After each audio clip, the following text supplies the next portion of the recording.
성경 해석 능력을 키웁시다. 꼭 키웁시다. 안녕하십니까? 장훈철 목사입니다. 오늘 성경 해석 능력을 키우는 4가지 방법 중에 오늘 이제 4번째 방법이죠. 참고서를 활용하기를 시작하겠습니다.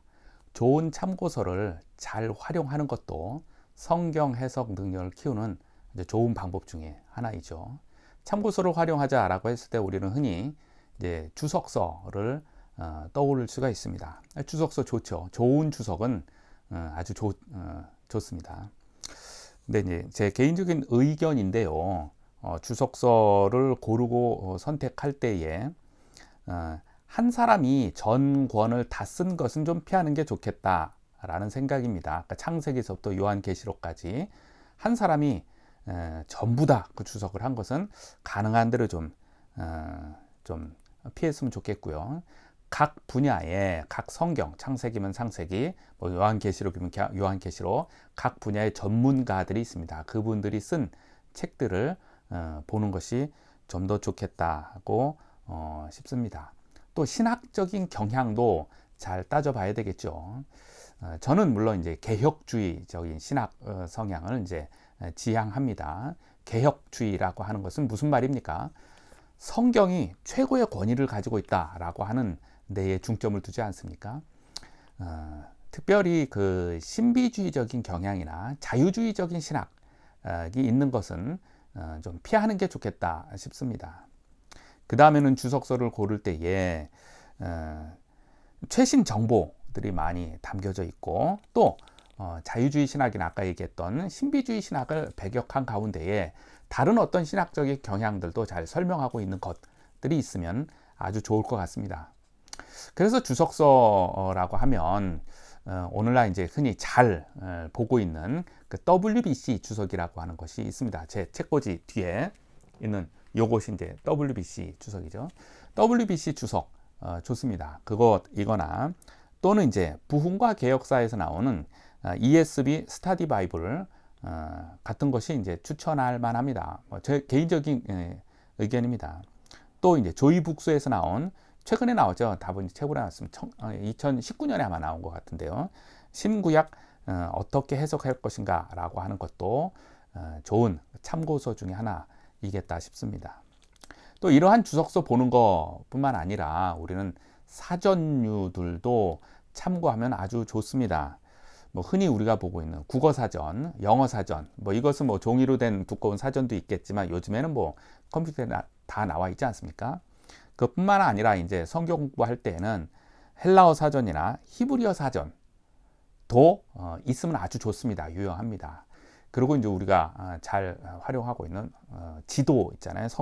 성서 지도 같은 것도 우리에게 좋은 참고서의 역할을 해주고 있습니다.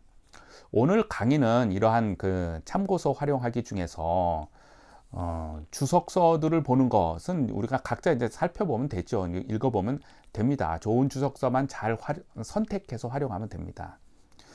오늘 강의는 헬라어 사전을 통하여서 우리가 성경을 접근하는 법을 한 번쯤은 제가 소개하는 것도 좋겠다 싶어서 마련해 봤습니다. 먼저 요한복음 17장 3절을 제가 한번 서두에 던지고 한번 이야기를 해보려고 합니다. 제가 성경 공부 인도할 때 종종 활용하는 성경 구절 중에 하나인데요. 요한복음 17장 3절 무엇입니까? 영생은 곧 유일하신 참 하나님과 그가 보내신 자 예수 그리스도를 아는 것이니이다. 이렇게 돼 있잖아요. 이 구절을 들면서 영생이란 무엇입니까? 라고 하는 질문을 종종 합니다. 영생이 뭡니까? 라고 하는 것이죠. 말 그대로 영생, 영원히 사는 것, 오래 사는 것, 그것이 영생입니까? 그렇다면 지금서부터 지난 일주일, 뭐 지난 한 달 해도 상관없습니다. 지난 일주일이 우리의 평균의 삶이 지난 일주일의 평균의 삶, 한 달의 평균의 삶, 또는 뭐 1년 해도 상관없어요. 1년의 평균의 삶이 영원히 반복되어서 지속된다면, 영원히 사는 것이 영생이라고 한다면, 반복되어서 계속 영원히 지속된다면 그것이 복입니까? 저주입니까? 답이 어렵지 않죠. 따라서 그러니까 시간적인 개념으로, 영생을 시간적인 개념으로 단지 오래 사는 것, 영원히 사는 것이라고 한다면 그것은 결코 복이 될 수가 없습니다. 그러니까 영생이 의미하는 것은 그러니까 무엇입니까? 라고 하는 그런 것이죠.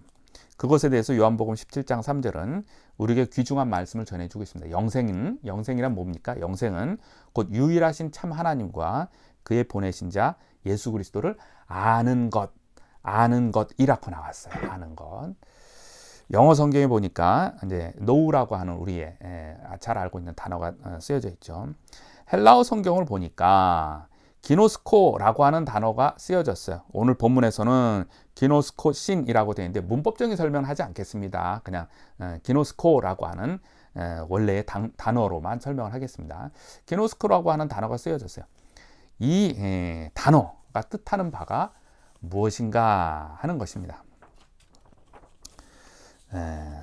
흔히 단어에는 뜻이 없다라고 하는 말이 있어요. 단어에는 뜻이 없다. 잘 기억해 두시기 바랍니다. 단어에는 뜻이 없다. 무슨 말이냐 하면 예를 들어 볼게요. 눈이라고 하는 단어가 있습니다. 눈이라고 하는 단어가 무슨 뜻이, 의미가 뭡니까? 뜻이 뭐예요? 이럴 때 우리는 눈이 갖고 있는 여러 가지 뜻이 있지 않습니까? 사람의 눈, 하늘에서 내리는 눈, 그 다음에 새싹도 눈 뜬다고 하잖아요. 그 다음에 쌀알에 보면 쌀알에도 눈도 있어요. 등등 눈이 갖고 있는 뜻이 여러 가지가 많이 있어요. 그래서 이 눈이라고 하는 단어가 어떤 문장에 들어가야만 여러 가지 뜻 중에서 그 문장에서 어울리는 뜻이 하나 살아납니다. 그래서 단어 자체에는 뜻이 없다라고 하는 말이에요. 단어가 문장에 들어가야만 그 문장과 어울려서 문맥의 흐름과 합쳐서 여러 개의 의미 중에 하나가 살아납니다. 나 눈이 아파 라고 하면은 이때 눈은 사람 눈입니까? 하늘에서 내리는 눈입니까? 새싹 씨앗의 눈입니까? 구분이 가잖아요. 그죠? 눈이 내리는 밤 하면은 사람의 눈입니까? 하늘에서 내리는 눈입니까? 아니면 새싹의 눈입니까? 구분이 가잖아요. 그러니까 눈이라고 한 단어가 문장에 들어갔을 때만이 살아납니다. 그러니까 단어 자체에는 의미가 없다라고 하는 것입니다. 자, 이제 아까 요한복음 17장 3절에서 봤었던 그 아는 것, 알다라고 하는 단어도 역시 마찬가지입니다. 알다라고 하는 단어를 국어 사전으로 찾아보면 제가 가지고 있는 이제 종이로 된 국어 사전에 보면 8가지 의미가 나와요. 알다라고 하는 것이 1번서부터 8가지. 1번에서는 감각하여 인식하거나 인정하다라고 해서 보아 알다, 들어 알다 이렇게 돼 있고요. 3번에서 보면 어떤 사람이나 사물에 대하여 인식 또는 경험한 기억을 가지다. 즉 예를 들어서 여자를 알다 라고 하는 거예요. 여자를 알다 라고 했을 때는 어떤 단순히 정보나 지식을 안다는 것이 아니라 어떤 관계적인 면을 의미하는 거잖아요. 그것처럼 알다라고 하는 단어가 여러 가지가 많이 있어요. 이 알다라고 하는 단어가 문장에 들어가서 여러 개의 의미 중에 하나가 그 문장과 어울리는 것이 하나가 거기에서 살아난다라고 하는 그런 의미인 것입니다. 다시 요한복음 17장 3절로 한번 들어가 보죠. 영생은 곧 유일하신 참 하나님과 그의 보내신 자 예수 그리스도를 아는 것이니이다. 자, 이 아는 것 의미가 무엇일까요? 여기에서 혹자는 어떤 목사님은 그렇게 설명하는 것을 제가 봤어요. 이때의 알다는 헬라어 성경의 기노스코인데 여기까지 맞았어요. 근데 이때의 알다는 어떤 의미냐면 부부 관계에 있어서 서로 아는 것과 같은 것입니다. 즉 남편이 아내를 알고 아내가 남편을 아는 것과 같은 의미입니다. 그것처럼 하나님과 우리와의 관계도 그렇게 깊이 있게 알아가야 한다는 것을 말합니다. 라고 설명하시는 분을 제가 보았습니다. 그것이 맞을까요? 네. 이때 우리에게 필요한 것이 물론 뭐 주석서를 딱 펼쳐 보면은 나올 수도 있겠지만 사전입니다. 사전. 헬라어 성경 사전 중에서 바우어 깅그리치 사전이라고 하는 것이 있습니다. 제가 지금 들고 있는 이 사전입니다. 이 사전. 헬라어 사전이죠. 이 사전을 보니까, 이 사전을 봐서 이제 기노스코를 찾아보면 여기에서 7가지의 의미가 나옵니다. 7가지. 첫 번째는 단순히 이제 알다라고 하는 의미로, 영어로 번역할 때는 대체로 know 정도로 이제 번역을 했고요. 두 번째는 배우다, 뭐 확실히 알다, 살펴보다 라는 단어의 의미로 쓰여서 영어 성경으로 번역될 때는 learn 등으로 이렇게 번역이 됩니다. 이런 식으로 7가지가 의미가 여기에 좀 세세하게 하면 담겨져 있고, 각 7가지가 성경에 쓰여지는 것에 따라서 어느 구절에 어떤 의미로 쓰여졌는지까지도 사전이 설명을 해주고 있어요. 그래서 그 설명대로 따라서 한번 살펴보면 다음과 같은 설명들이 이제 나옵니다. 첫 번째로 기노스코가 갖고 있는 첫 번째 의미는 단순하게 지식 정보를 알다라고 하는 의미가 담겨져 있어요. 이 첫 번째 의미도 이제 크게 2가지로 이제 나눠지게 되는데요. 첫 번째 중에서 A에 해당, 첫 번째 것은 단순한 지식 정보에 대한 것이죠. 여기에 해당하는 것이 이제 성경 구절 몇 가지를 사전에서 또 설명도 해 주었어요. 마태복음 13장 11절에 보면 대답하여 이르시되 천국의 비밀을 아는 것이 너희에게는 허락되었으나, 이때에는 이제 지식과 정보를 알아야 한다라고 하는 의미로 기노스코가 쓰여진 것이고, 영어로는 대체로 know라고 하는 단어로 번역을 해놨죠. 잘 아는 요한복음 8장 32절, 진리를 알지니 진리가 너희를 자유케 하리라. 이때 진리를 알지니, 진리에 대한 지식과 정보를 알아야 한다라고 하는 의미로 기노스코가 여기에 쓰여졌다라고 하는 말이죠.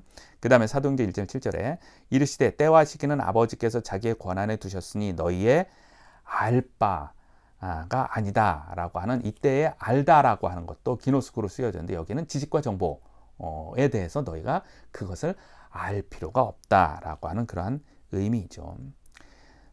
두 번째 의미에 있어서는 이제 개인적으로 알아간다라고 하는 의미가 여기에 담겨져 있어요. 개인적으로의 알아감. 그리고 이 사전에서는 오늘 우리가 읽었던 요한복음 17장 3절이 바로 여기에 해당됩니다 라고 설명을 해주고 있어요. 그러니까 개인적으로 알아가는 것이에요. 영생은 곧 유일하신 참 하나님과 예수 그리스도를 아는 것이잖아요. 그것이 단순한 정보가 아니라 그분과 나와의 개인적인 관계로 알아가는 것이라고 사전은 설명하고 있어요. 개인적인 관계로 계속해서 알아가는 것. 하나님이 기뻐하시는 것을 나도 기뻐해야 하는 것이고, 하나님이 즐거워하는 것을 나도 즐거워해야 하는 것이고, 하나님이 슬퍼하는 것을 나는 슬퍼해야 하는 것이죠. 하나님이 기뻐하시는 것인데 내가 슬퍼하면 안 되고, 하나님이 슬퍼하는 걸 내가 또 역시 기뻐하면 안 되죠. 어떤 면에서 보면 닮아간다라고 하는 의미도 여기에 내포되어 있는 것 같습니다. 그리고 이것은 지속적으로 알아가는 것을 여기에서 설명을 하고 있습니다. 그래서 요한복음 17장 3절이 뜻하는 아는 것, 기노스코는 첫 번째 해당하는 know에 해당하는 건데, 그 중에서도 2가지로 나눠지는데, 그것 두 번째인 개인적으로 알아가는 것으로 사전은 설명하고 있습니다. 여기에 해당하는 성경 구절 몇 개가 더 있는데요. 요한복음 14장 7절에 보면 너희가 나를 알았더라면 내 아버지도 알았으리라. 이제부터는 너희가 그를 알았고 또 보았느니라. 이거예요. 단순한 지식과 정보를 말하는 것은 아니죠. 뭐예요? 그를 개인적으로 계속해서 알아가는 것을 의미하는 것입니다. 요한복음 17장 25절에 보면 의로우신 아버지여 세상이 아버지를 알지 못하였어도 나는 아버지를 알았사옵고 그들도 아버지께서 나를 보내신 줄 알았사옵나이다가 여기에 해당된다라고 설명을 하고 있습니다. 이제 기노스코 이제 두 번째에 해당하는 것은 이제 영어로 learn으로 번역되어 주로 그렇게 번역되어지는 배우다, 확실히 하게 살피다, 살펴보다 이런 의미로 쓰여진 것들인데 여기에 해당하는 성경 구절이 요한복음 4장 1절 예수께서 제자를 삼고 세례를 베푸신 것이 요한보다 많다 하는 말을 바리새인들이 들은 줄을 주께서 아셨다. 이제서 주께서 아셨다라고 하는 것이죠. 런으로 대체로 이제 번역해 놓았습니다. 영어 성경은 그렇게 되죠. 또 사도행전 9장 24절에 보면 그 계교가 사울에게 알려졌다라고 하는 것도 여기도 이제 런으로 성경은 이제 번역해 놨습니다. 세 번째는 이제 이해하다, 깨닫다라고 하는 understand라고 하는 단어로 번역되어지는 그런 문장들이 있는데요. 그 문장들은 이제 사전에서는 이렇게 나열하고 있습니다. 마가복음 4장 13절에 보면 또 이르시되 너희가 이 비유를 알지 못할진대 어떻게 그 비유를 알겠느냐.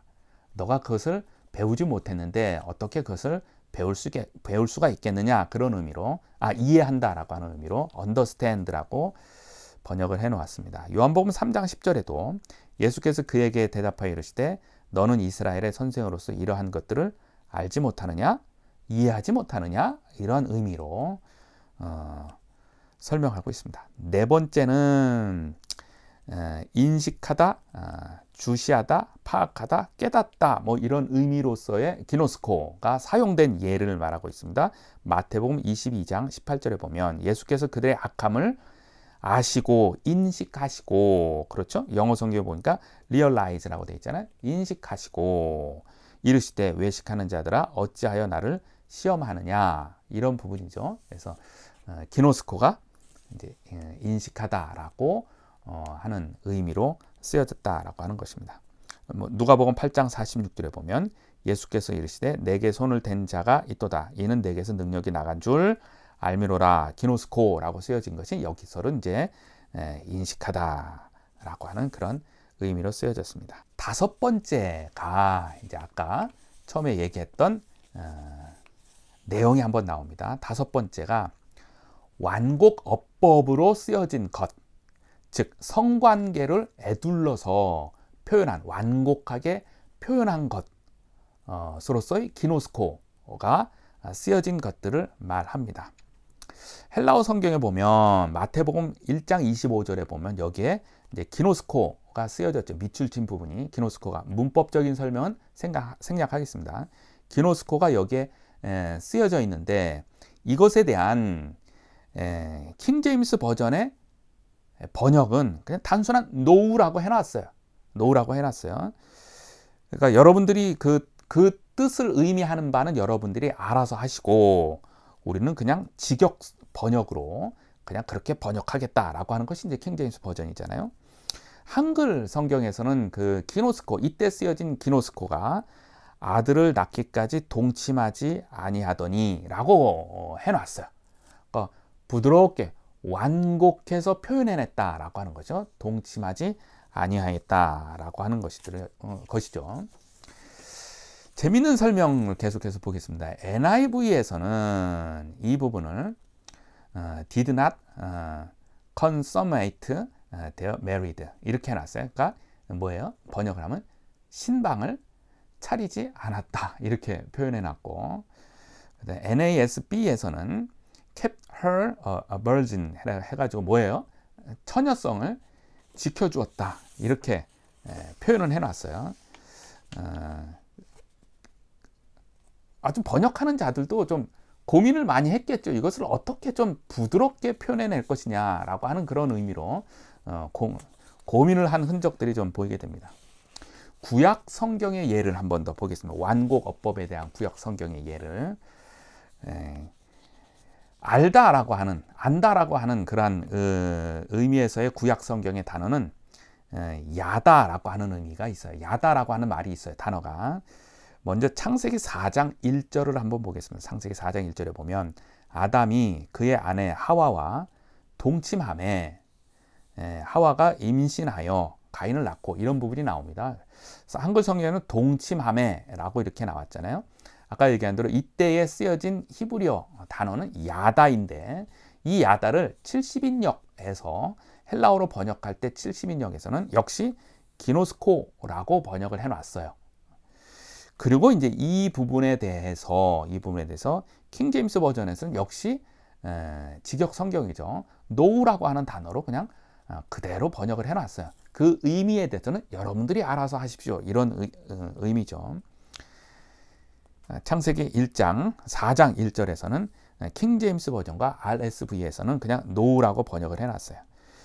근데 이것을 이제 역동적인 NIV에서는 love라고 하는 단어를 썼어요. 그러니까 사랑한다라고 하는 단어로 번역을 해놨고, NASB에서는 relations with his wife Eve 이렇게 되어 있으니까 그의 아내 이브와 relations with 그의 아내와 어떤 관계를 맺었다 정도로 이야기를 하는데, 이제 의역적으로 오면은 이제 조금 더 이제 풀어서 설명을 했죠.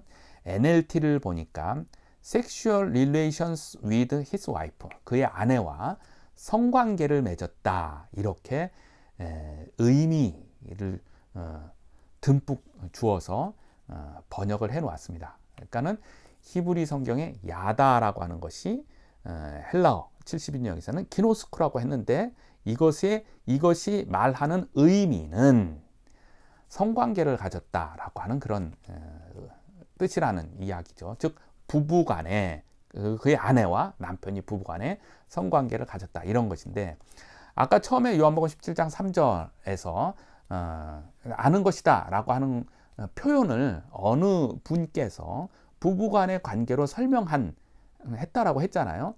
그 설명이 없는 게 아니고 여기에 있어요. 여기에 있는데 이것은 단지 부부간의 친밀 관계를 말하는 것이 아니고 부부간의 어떤 성관계를 의미하는 것입니다. 따라서 요한복음 17장 3절에 아는 것이니다를 부부관계로 설명하는 것은 적절하지가 않은 것이죠.